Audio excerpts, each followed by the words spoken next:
Captain Jake Morrison stared out at the endless black of space from the bridge of his ship. The stars looked the same as they always did, cold and distant. He had been doing this job for 8 years now, mapping empty sections of space that nobody else wanted to explore. Most days he found nothing but rocks and gas clouds. The year was 2387, and humans had been part of the big galactic group for almost 50 years now. The other alien races still treated them like the new kids in school. They got the boring jobs, the dangerous missions nobody else wanted, and very little respect. Jake didn't mind too much. He liked his crew and his ship, even if the work was dull most of the time. "Captain, we're getting something strange on the sensors," called out Lieutenant Amy Parker from her station. She was young, maybe 25, with short red hair and quick eyes. Jake trusted her completely. She never missed anything important. "What? Kind of strange?" Jake asked, walking over to look at her screen. "There's an energy reading coming from Grid 77 Alpha, but the visual shows nothing but empty space. The computer says there's nothing there, but the energy sensors are going crazy." Jake frowned and looked at the data. The numbers didn't make sense. High energy readings usually meant a star or a planet, but the area looked completely empty on all their cameras and most of their sensors. "Could be a sensor error," said Commander Zethkar from his position near the weapons station. The tall alien had blue-gray skin and 4 arms. His people, the Vraxians, were known as the best warriors in the galaxy.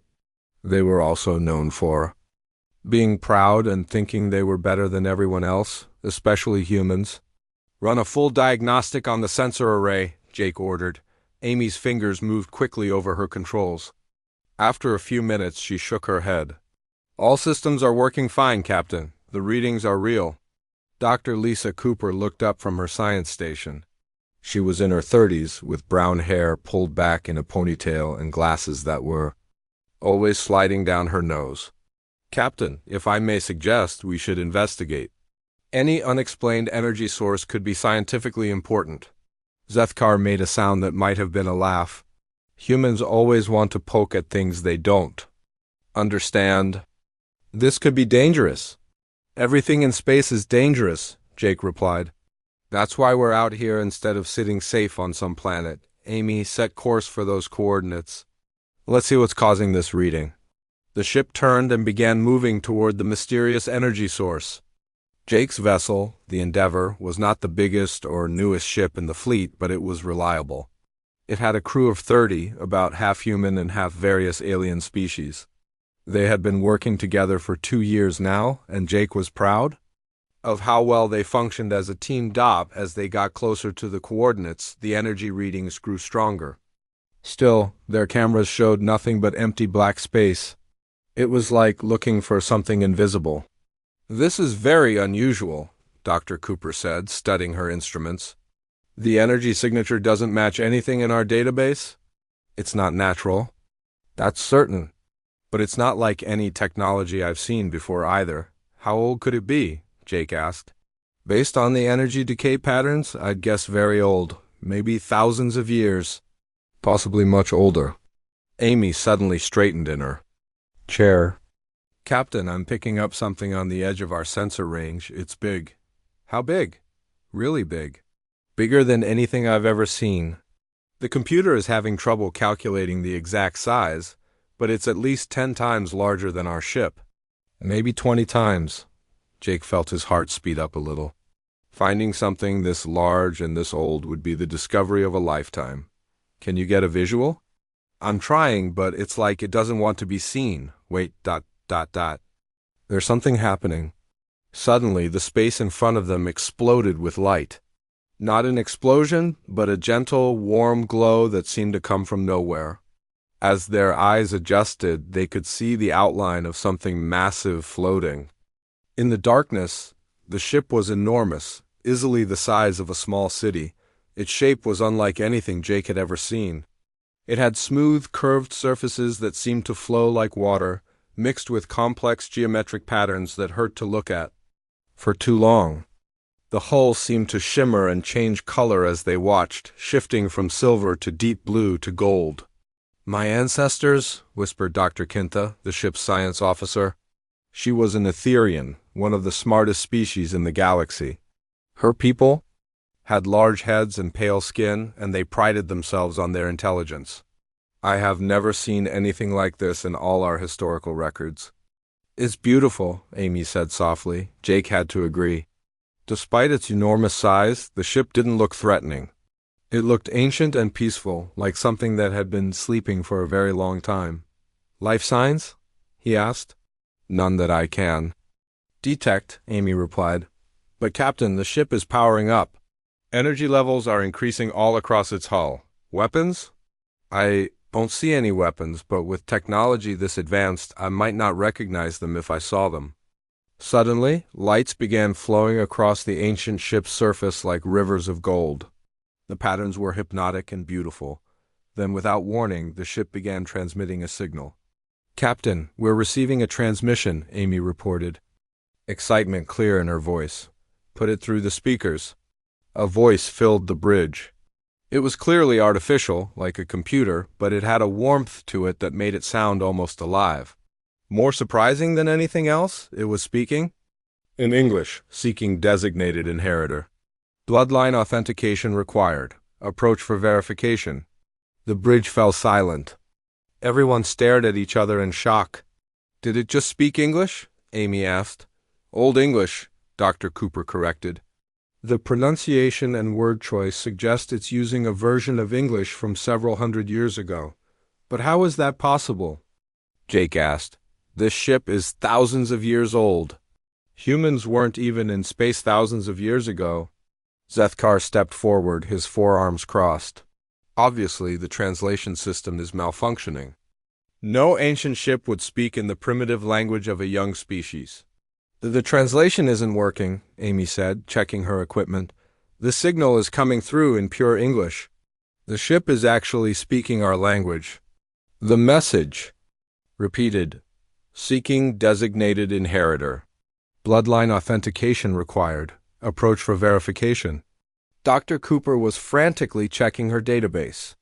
Captain, according to our records, no known ancient civilization had any contact with Earth or humanity. This shouldn't be possible, but it's happening, Jake said. The question is, what do we do about it? We should contact the Galactic Council immediately, Zethkar said. This discovery is too important for humans to handle alone. The ship is asking for someone to approach, Amy pointed out. Maybe we should try to answer it. This could be dangerous, Dr. Kintha warned. Ancient technology is unpredictable. We know nothing about this vessel's capabilities or intentions. Jake looked out at the massive ship floating in space before them. Its lights pulsed gently, almost like a heartbeat. Something about it felt familiar, though he couldn't explain why. The voice speaking English shouldn't be possible, but it was. Happening. Amy, try to respond to their signal. Tell them we're here and we can hear them. Amy worked at her controls for a moment, then nodded. Signal sent, Captain. They waited. The ancient ship's lights continued to pulse, and then the voice came again. Human vessel detected. Genetic markers confirmed. Welcome home, children of the stars. We have been waiting for your return. Jake felt a chill run down his spine. The voice sounded almost happy, like it had been waiting for them for a very long time.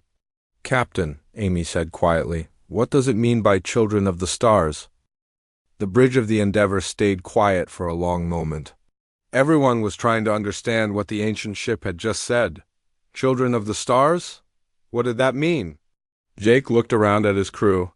Amy was staring at her controls with wide eyes. Dr. Cooper was typing frantically, probably trying to find some explanation in her databases. Even Commander Zethkar looked confused, which was unusual for the proud warrior. Captain, Amy said slowly, the ship is sending another message. Put it through. The warm, artificial voice filled the bridge again. Boarding access granted for genetic verification. One representative may approach. Safety protocols active. Do not fear, young ones. Dr. Kintha's large eyes grew even wider. It wants someone to board? That could be extremely dangerous. We know nothing about the internal atmosphere, the structural integrity, or the defensive systems. I agree with the Etherian, Sethkar said, his forearms moving as he spoke. This is clearly a trap of some kind. Ancient ships do not simply invite strangers aboard. Jake studied the massive vessel through the viewscreen. Its lights continued to pulse in a gentle rhythm. Something about it felt safe, even welcoming. But his crew had good points about the dangers. What do you think, Dr. Cooper? He asked. Lisa looked up from her computer. Scientifically speaking, this is the discovery of a lifetime. Maybe the discovery of several lifetimes? If we walk away now, we might never get another chance like this. That doesn't answer whether it's safe, Sethkar pointed out. Nothing in space exploration is truly safe, Jake replied. That's why we're explorers instead of farmers. Amy turned in her chair to face him. Captain, I think you should be the one to go. What? Why me? The ship spoke in English.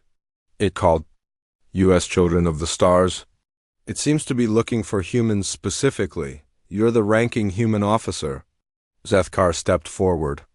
No, if anyone should board that vessel, it should be me. The Vraxians are the finest warriors in the galaxy. We are best equipped to handle whatever dangers might be waiting. With respect, Commander, Dr. Cooper said, this doesn't seem like a military situation. The ship is asking for verification, not combat. All situations are potentially military situations. Sethkar replied stiffly. Dr. Kintha raised one long pale hand. Perhaps I should go. The Etherians have the most advanced scientific knowledge in the Confederation. We would be better able to understand any technology we encounter. Jake listened to his officers argue and realized something. They were all assuming one of them should go, but they were also all afraid. Not afraid of danger exactly, but afraid of being wrong. This discovery was too big for any of them to feel confident about. The ship asked for genetic verification, Jake said quietly. Everyone stopped talking and looked at him. It's speaking English. It called us children of the stars. I think it wants a human. Captain, we don't know what genetic verification means, Amy said. It could be dangerous. It could be, Jake agreed. But sitting here arguing isn't going to give us any answers. Amy, prepare a shuttle. I'm going over there. Sir, I recommend taking a full security team, Sethkar said. No, the ship asked for one representative. I'm going alone. Captain, that's not wise, Dr. Cooper said. At least take some basic equipment. Environmental suits, scientific instruments, communication gear. Agreed, but I go alone. 30 minutes later, Jake was suited up and sitting in a small shuttle, flying toward the ancient vessel. The ship grew larger and larger as he approached until it filled his entire view. Up close, he could see that the hull wasn't solid metal like most ships. It seemed to be made of something that moved and flowed, like liquid, but held its shape like solid matter. Endeavor, this is Morrison. I'm approaching the ship now. Still no signs of weapons or defensive systems. Copy that, Captain, Amy's voice came through his com. The ship's energy readings are increasing again. As Jake's shuttle got closer, something amazing happened. A section of the ship's hull simply opened up like a flower blooming. There was no airlock, no mechanical doors, just a smooth opening that revealed a docking bay inside. Lights came on automatically, showing him where to land. It's opening up for me, Jake reported. There's a landing bay inside. Captain, be careful, Dr. Cooper's voice said. We're reading atmosphere in that bay, but we can't tell if it's safe for humans. Jake guided his shuttle through the opening and set it down gently on the deck. The moment his shuttle touched down, the opening in the hull closed behind him. He wasn't trapped, though. He could feel rather than see that he could leave whenever he wanted. His suit's sensors showed that the air outside was not only safe for humans, but perfect. The right mix of oxygen and nitrogen, the right pressure, even the right temperature. It was like someone had designed it specifically for human comfort. Jake opened his shuttle door and stepped out. The first thing he noticed was how quiet everything was. Not the dead silence of space, but a peaceful quiet like being in a library or a church. The second thing he noticed was how clean everything looked.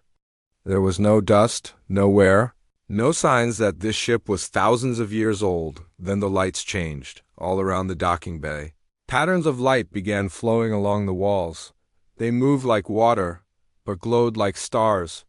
The patterns were beautiful and complex, but somehow they seemed familiar. Jake felt like he should understand what they meant, even though he had never seen anything like them before. A new voice spoke, not through his cum this time, but from speakers in the walls around him. It was different from the voice they had heard on the ship. This one sounded more personal, more alive. "Welcome aboard the Inheritance, child of Earth. I am Archon Veltar, guardian of the fleet. I have waited so very long for your people to return to the stars." Jake looked around the empty docking bay. "Where are you?" "I can hear you, but I don't see anyone." "I am all around you, young one. I am the ship's consciousness, its memory, its purpose. I exist in every wall, every system, every light you see." "You're an artificial intelligence?" "I am what remains of someone who was once very much alive, but that is a story for later. First, we must complete the verification process." "What kind of verification?" "Please remove your helmet. The ship needs to confirm your genetic heritage." Jake hesitated. His suit said the air was safe, but trusting his life to readings from an unknown alien ship felt dangerous. "I understand your caution," Valtar said gently, "but you must trust me. Your people always were careful even when they ruled the galaxy." "Ruled the galaxy? What are you talking about?" "Remove your helmet, Jake Morrison of Earth, and I will show you wonders that will change everything you think you know about your species." Jake realized that the ship knew his name, even though he hadn't told it. That should have been frightening, but somehow it wasn't.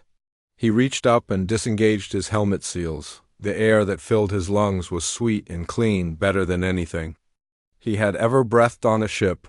As soon as he took his first breath, everything changed. The lights on the walls suddenly made sense. They weren't just pretty patterns.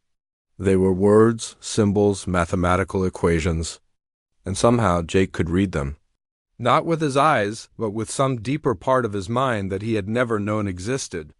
"Genetic markers confirmed," Valtar said, and now his voice sounded pleased, almost happy.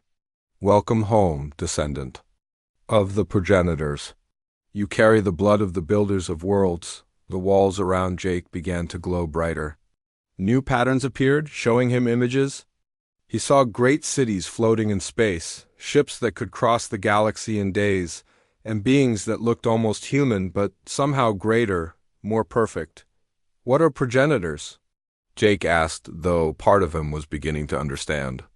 "Your ancestors, young Morrison. The greatest civilization this galaxy has ever known. The builders of all you see, the teachers of all the species that now call themselves advanced. 50,000 years ago, they ruled not through conquest, but through wisdom and strength." Jake felt dizzy. This couldn't be true. Humans were newcomers to the galaxy. Everyone knew that. They were young and inexperienced compared to species like the Vraxians and Etherians. That's impossible. Humans only reached space 300 years ago. "Humans returned to space 300 years ago," Valtar corrected. "Your people have been among the stars much longer than you know." More images flowed across the walls. Jake saw the same beings from before, but now he could see that they really did look human. Not exactly like modern humans, but close enough to be family. "What happened to them? To the progenitors?" Valtar's voice became sad. "A great threat came from beyond the galaxy, something that devoured entire worlds, entire civilizations. The progenitors fought bravely, but they could not win. So they made a choice that saved all life in the galaxy." "What choice?"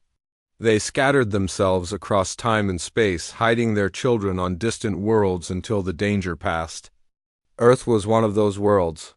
You, Jake Morrison, and all your people are what remains of the greatest civilization that ever existed."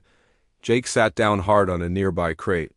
This was too much to believe. "Why are you telling me this? Why now?" "Because the threat is returning," Valtar said simply. "And this time, you and your people are the galaxy's only hope." On his come, Jake could hear Amy's voice calling for him. "Captain, are you all right?" Your suit telemetry went crazy for a moment. There. Jake stood in the docking bay of the ancient ship, trying to understand what Archon Veltar had just told him.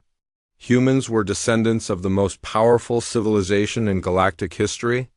It seemed impossible, but the evidence was all around. The ship knew his language, recognized his genetics, and somehow he could read the symbols flowing across the walls. I need to see more, Jake said. If what you're telling me is true, I need proof. My crew won't believe this, and neither will anyone else in the galaxy. Of course, Veltar replied. Follow the lights, young progenitor. Let me show you what your ancestors built. Golden lights began moving along the floor, creating a path deeper into the ship. Jake followed them through corridors that were impossibly large and beautiful. The walls curved and flowed like they were alive, covered in symbols that his mind could somehow translate without effort. He saw equations for faster-than-light travel that were far more advanced than anything the galaxy currently used. He saw star maps showing thousands of worlds, many of which weren't even known to modern science. The path led him to a vast chamber at the heart of the ship. When Jake walked inside, his breath caught in his throat. The room was enormous, bigger than any space he had ever seen inside a ship.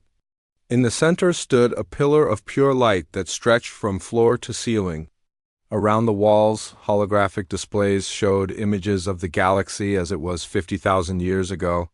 This is the archive, Veltar explained. Here lies the complete history of your people and all they accomplished. The images on the walls began to move, showing Jake scenes from the distant past. He saw beautiful cities floating among the stars, each one home to millions of beings. He saw vast ships that could carry entire populations between star systems. Most amazing of all, he saw the progenitors themselves. They looked human, but somehow better, taller, stronger, with faces that seemed to glow with inner light. They moved with grace and purpose, and Jake could see intelligence in their eyes that seemed almost unlimited. They were your ancestors, Veltar said. Not exactly like modern humans, but your genetic foundation comes from them. They spread life throughout this galaxy, lifting up species that were barely more than animals and teaching them to reach for the stars. Jake watched as the images showed progenitors visiting different worlds. On one planet, they taught primitive, blue-skinned beings to work metal and build cities. These became the ancestors of the Vraxians. On another world, they shared knowledge with large-headed creatures who were barely learning to speak. These became the Etherians. Wait, Jake said. Are you saying that the progenitors created all the species in the galaxy? Not created, but guided. Your ancestors found worlds where life was just beginning to develop intelligence. They helped these species grow, taught them science and philosophy, showed them how to live together in peace. And then why don't any of them remember this? Why don't the Vraxians or Etherians know about the progenitors? Veltar's voice became sad. Because of what came after, watch and understand. The images changed, showing something that made Jake step backward in fear. At the edge of the galaxy, space itself seemed to be disappearing. Stars were going out one by one, not exploding but simply vanishing into nothing.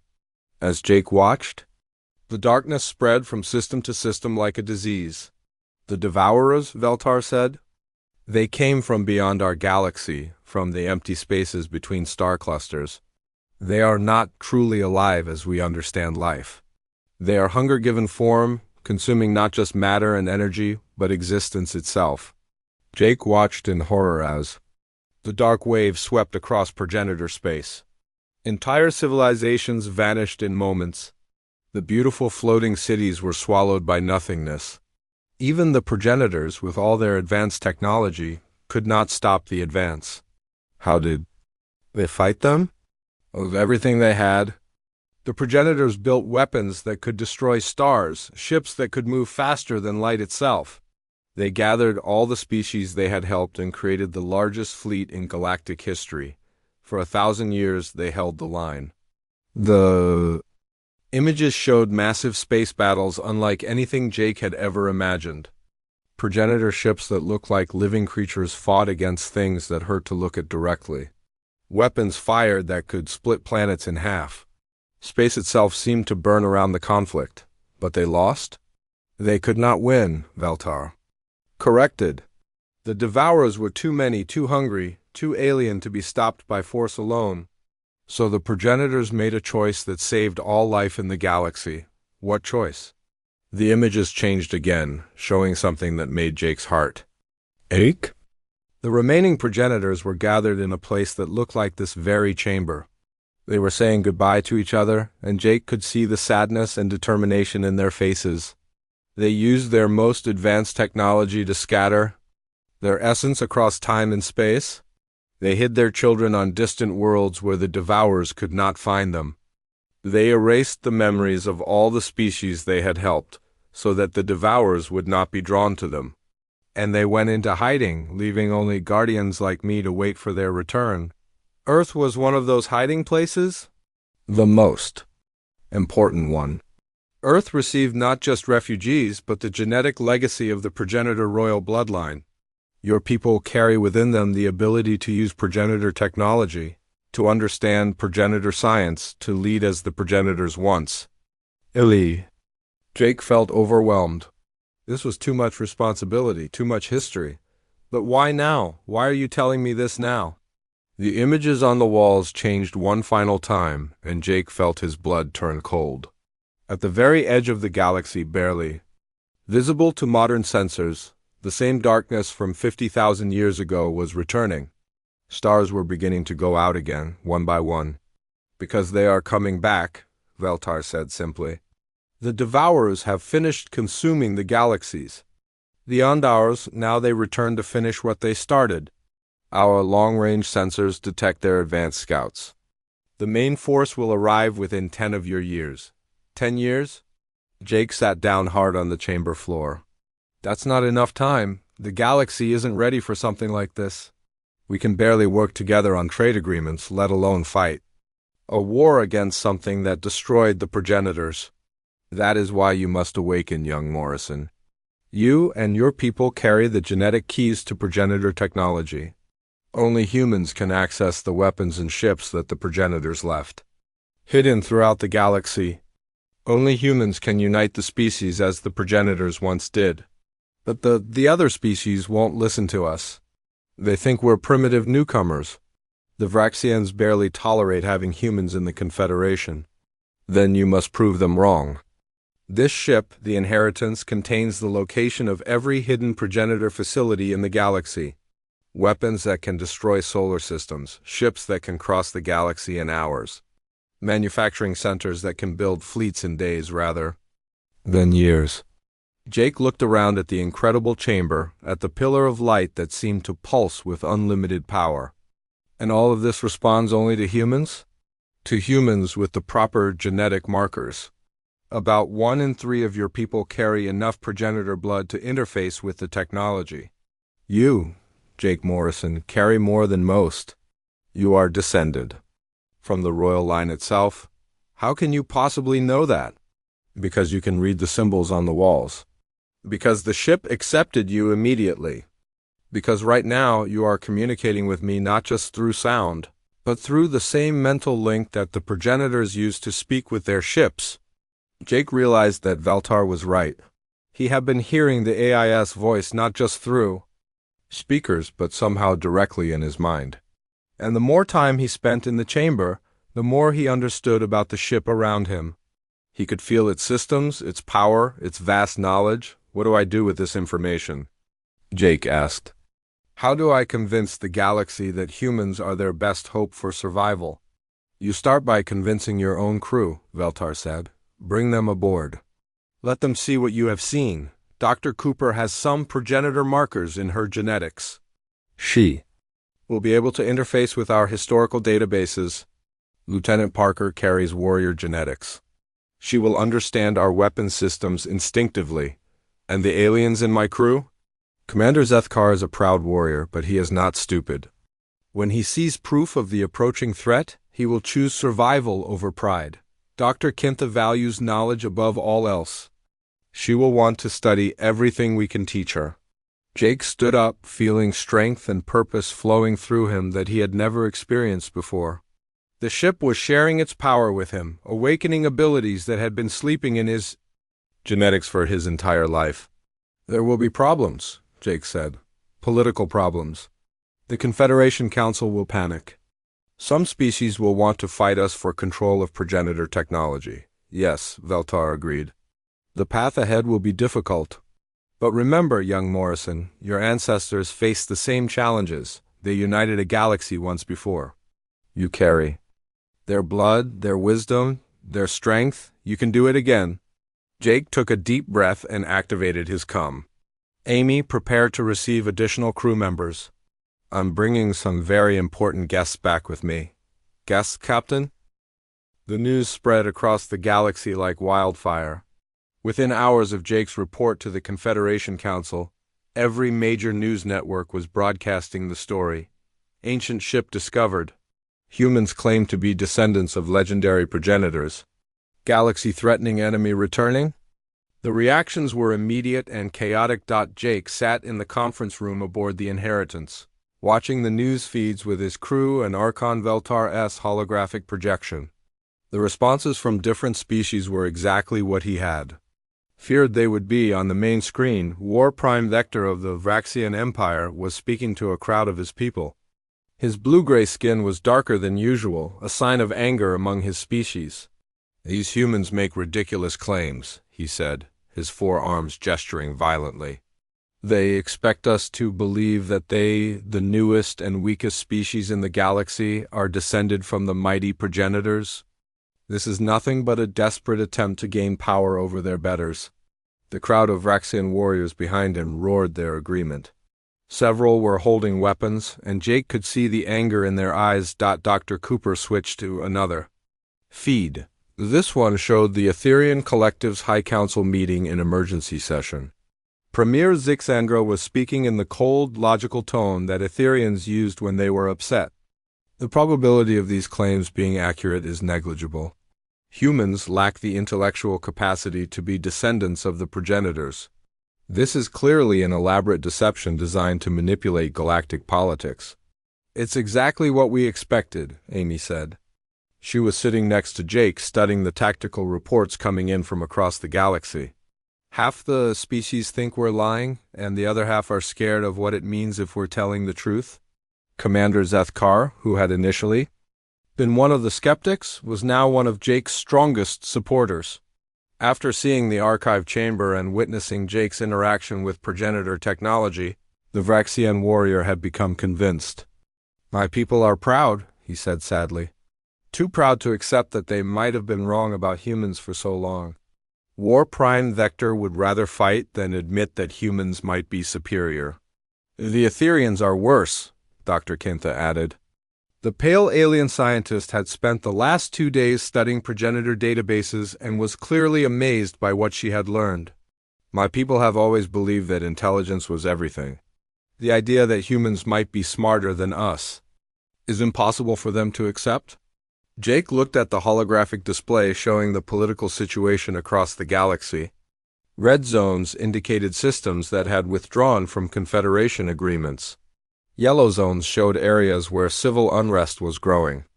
Only a few green zones remained, mostly human colonies and a handful of smaller species that were willing to listen. "It's getting worse," Amy reported. 3 more systems just declared independence from the Confederation. The Taurian Republic is mobilizing their fleet. The Crystal Speakers have closed their borders completely. How long do we have before the galaxy tears itself apart? Jake asked Veltar. The ancient AI's hologram flickered slightly, a sign that he was accessing vast amounts of data. "At the current rate of political breakdown, the Confederation will cease to function within 6 months. Individual species will begin preparing for war within 3 months. And the Devourers arrive in 10 years, Dr. Cooper said grimly. A divided galaxy won't stand a chance against them. Jake rubbed his forehead, feeling the weight of responsibility that seemed to grow heavier every day. Since returning from the Inheritance, he had been experiencing strange changes. He could sense things that shouldn't be possible to sense. Sometimes He could feel the emotions of his crew members. Other times he could understand alien languages he had never learned. The progenitor genetics in his blood were awakening, but it was an overwhelming process. "Captain," Amy said gently, "there's something else you need to see." She switched the display to show a news feed from Earth. Jake's heart sank as he watched crowds of humans gathering in major cities. Some were celebrating, proud that their species had such an impressive heritage. Others were protesting, afraid of the responsibility that came with being progenitor descendants. A few groups were demanding that Earth withdraw from galactic politics entirely. "Even our own people are divided," Jake said. "Not all of them," Dr. Cooper said. She brought up another display showing reports from human colonies across the galaxy. "Look at this data. About 30% of the human population is showing signs of genetic awakening. People are developing enhanced reflexes, improved problem-solving abilities, better understanding of complex technology. The same 30% that can interface with progenitor systems," Valtar noted. "The awakening has begun across your entire species. Soon, those humans will be able to operate technology that far exceeds anything the galaxy currently possesses." Jake watched the reports of humans suddenly understanding engineering principles they had never studied, or being able to operate alien technology with instinctive ease. It should have been encouraging, but it was also causing fear among the other species. "They're scared of us," Jake realized. "The other species are seeing humans develop these new abilities, and they're terrified that we'll use them to take over." "Fear makes people do stupid things," Zethkar said. "My own people are talking about a preemptive strike against human colonies before your abilities fully develop." "The Etherians are worse," Dr. Kintha added.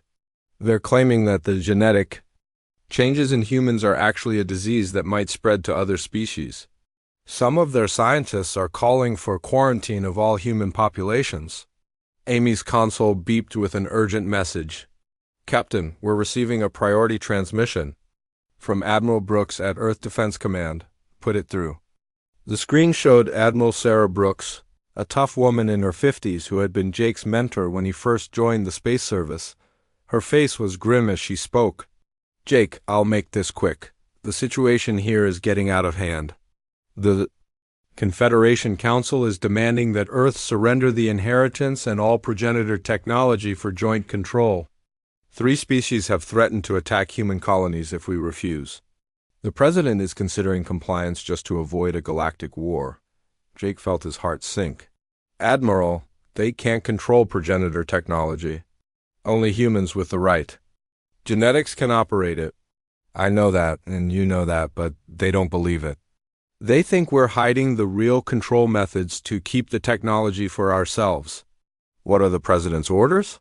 Admiral Brooks looked even more tired than usual. "Return to Earth immediately. Bring the alien ship with you. The government wants to study it under controlled conditions." "That's not possible," Valtar interjected, his hologram appearing on the transmission. "The inheritance will not move unless Captain Morrison commands it, and Captain Morrison cannot command it effectively without proper training." Admiral Brooks stared at the holographic alien for a long moment. "Are you the ship's artificial intelligence?" "I am Archon Valtar, last guardian of the progenitor fleet, and I must inform you that your political concerns are becoming irrelevant. Our long-range sensors have detected Devourer scout ships at the galactic rim.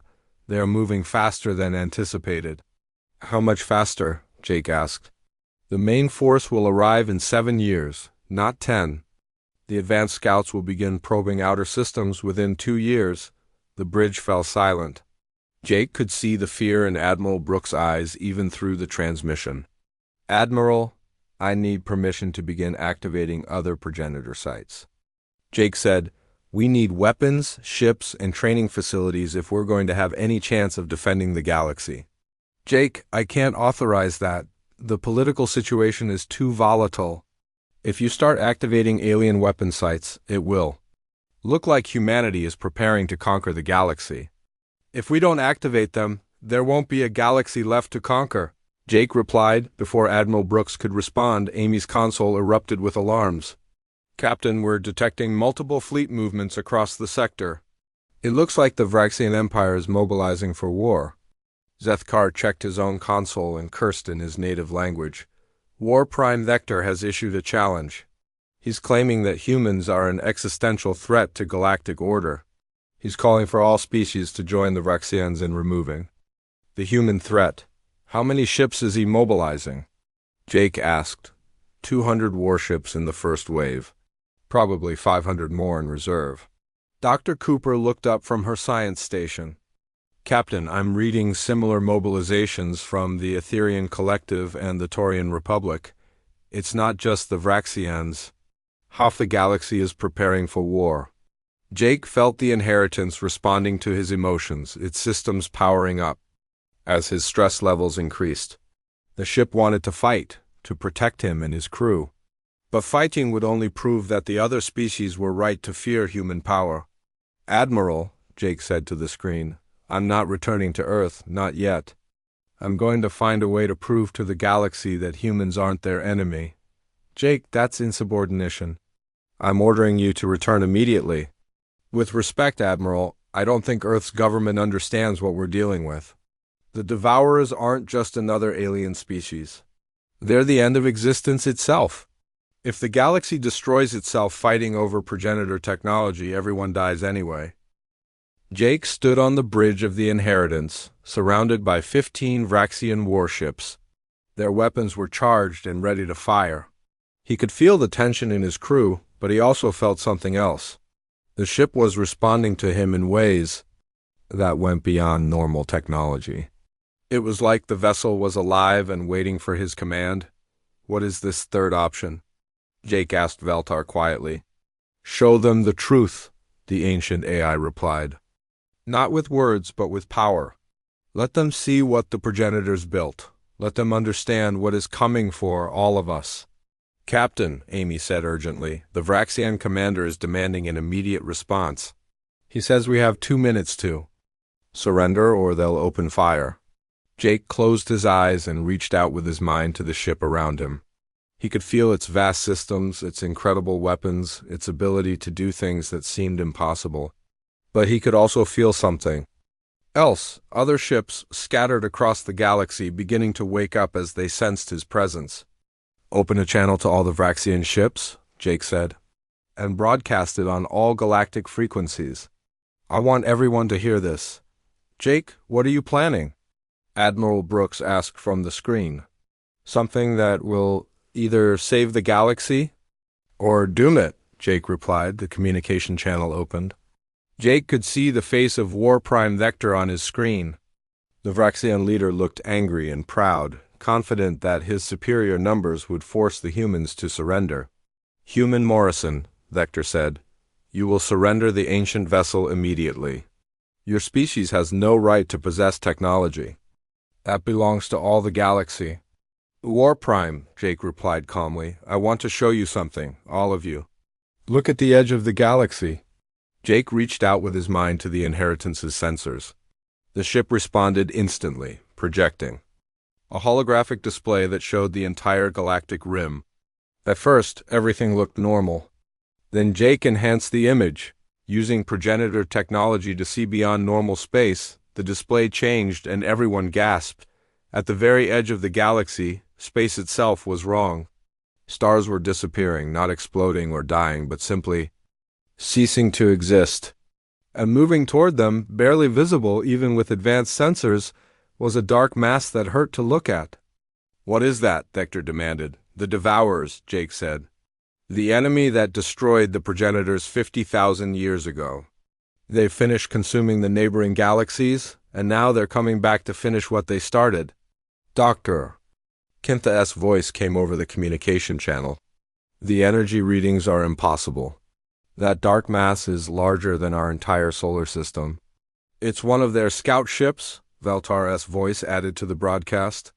The main force is 1,000 times larger. Jake could see the fear beginning to replace anger on Vector's face. The War Prime was a proud warrior, but he wasn't stupid. He could see the readings from his own sensors confirming what the hologram showed. Even if this is true, Vector said, Why should we trust humans to lead the defense? You are young, inexperienced, weak. Because of this, Jake said, he reached out with his mind and commanded the inheritance to reveal its true nature. The ship's hull began to glow with golden light. Weapon systems that had been hidden activated, showing power readings that dwarfed anything in the Vraxian fleet. But more than that, Jake felt his connection to other progenitor ships across the galaxy growing stronger. Computer, show current. Status of all progenitor facilities, Jake commanded. The holographic display changed, showing a map of the galaxy. Hundreds of points of light appeared, scattered across thousands of star systems. As Jake watched, many of those lights began to pulse, responding to his awakening presence. What are those? Admiral Brooks asked from Earth. Hidden progenitor bases, Jake explained. Weapons factories, shipyards, training centers, research stations, all waiting for humanity to return and claim their inheritance. He focused on one of the nearest facilities, a weapons manufacturing center in the Centauri system. Using his connection to the inheritance, Jake activated it remotely. The response was immediate. The facility, hidden in an asteroid for 50,000 years, came online. Automated systems began building ships and weapons using technology far advanced beyond anything the galaxy currently possessed. This is impossible, Dr. Kintha whispered. No species has this level of remote control capability. The progenitors did, Valtar said, and their descendants do. Captain Morrison, show them the fleet. Jake reached out further, connecting to every progenitor facility within 100 light years. One by one, they awakened. Hidden shipyards began launching. Vessels that had been waiting in storage for millennia. Weapons platforms that could destroy planets powered up. Manufacturing centers started producing equipment for the coming war within minutes. The space around them filled with progenitor ships. They appeared silently, their hulls gleaming with the same golden light as the inheritance. Each ship was beautiful and deadly, designed with technology that made modern vessels look like primitive toys. The Vraxian fleet found themselves surrounded by 30 progenitor warships, each one capable of destroying their entire force single-handedly. Now, do you understand? Jake asked quietly. This isn't about humans conquering the galaxy. This is about humanity accepting the responsibility that our ancestors left us. The responsibility to protect all life from the Devourers. War Prime Vector stared at the progenitor fleet surrounding his ships. Jake could see the Vraxian leader's pride warring with his practical nature. Finally, practical nature won. What do you want from us? Vector asked. Partnership, said. The progenitors didn't rule through fear or conquest. They led through cooperation and shared strength. I'm offering the same thing to all the species of the galaxy. And if we refuse? Jake looked directly at the War Prime through the communication channel. Then you'll face the Devourers alone. And you'll lose. All of you will lose. The communication channel fell silent for a long moment. Jake could feel the attention of the entire galaxy focused on this moment. News networks were broadcasting his words to every inhabited system. Political leaders were watching to see what would happen next. Finally, Vector spoke again. What would this partnership involve? Shared knowledge, Jake said. Shared resources. Shared command. The progenitors will provide the technology and weapons. The galactic species will provide the personnel and local knowledge. Together we prepare for the greatest war in galactic history. Under human leadership? The question came from Premier Zix Andra of the Etherian Collective, who had apparently joined the communication channel. Under progenitor leadership, Jake. Corrected, which happens to be human. But I'm not asking anyone to surrender their independence or their culture. I'm asking them to work together to survive. Amy suddenly looked up from her console. Captain, I'm receiving communication requests from over 50 different species leaders. They all want to talk. Jake felt the weight of responsibility settling on his shoulders like a heavy cloak. Around him, his crew was looking at him with a mixture of awe and concern. He was no longer just Captain Morrison. He was becoming something. More? Something that the galaxy needed, but that he wasn't sure he was ready to be? Veltar, he said quietly, am I making the right choice? You are making the only choice, the ancient AI replied. Just as your ancestors did 50,000 years ago. The burden of leadership is never easy, young progenitor. But it is necessary. Jake looked out at the progenitor fleet surrounding them, then at the image of the approaching Devourer scout ship. 7 years. That's how long they had to prepare. For a war that would determine the fate of all life in the galaxy. Amy, open channels to all the species leaders who want to talk. Dr. Cooper, start preparing briefing materials on progenitor technology. Commander Zethkar, I want you to begin coordinating with Fraxian Military Command. Dr. Kintha, start working with Veltar on technology transfer protocols. He paused, feeling the changes continuing to happen within his mind as his progenitor. Heritage fully awakened. He could sense the thoughts and emotions of his crew more clearly now. He could feel the vast network of progenitor ships and facilities across the galaxy, all responding to his growing consciousness. And send a message. To Earth, Jake continued. Tell them that Captain Morrison is no longer just following orders. Tell them that the progenitor fleet is taking command of galactic defense, and any species that wants to survive the coming war is welcome to join us. What about the species that refuse? Amy asked. Jake looked at the tactical display showing Devourer scouts advancing toward the galactic rim. Then we protect them anyway. That's what the progenitors would have done. That's what being worthy of this inheritance means. As communication channels opened with dozens of species across the galaxy, Jake felt his transformation completing. He was still human, still the same person who had been exploring empty space just days ago. But now he was also something more. He was a bridge between the ancient past and the uncertain future, carrying the hopes and responsibilities of an entire galaxy. Through his connection to the progenitor network, he could sense other humans across the galaxy experiencing similar awakenings. Engineers who suddenly understood how to build ships that could cross the galaxy in hours. Scientists who instinctively grasped technologies that had been beyond galactic comprehension.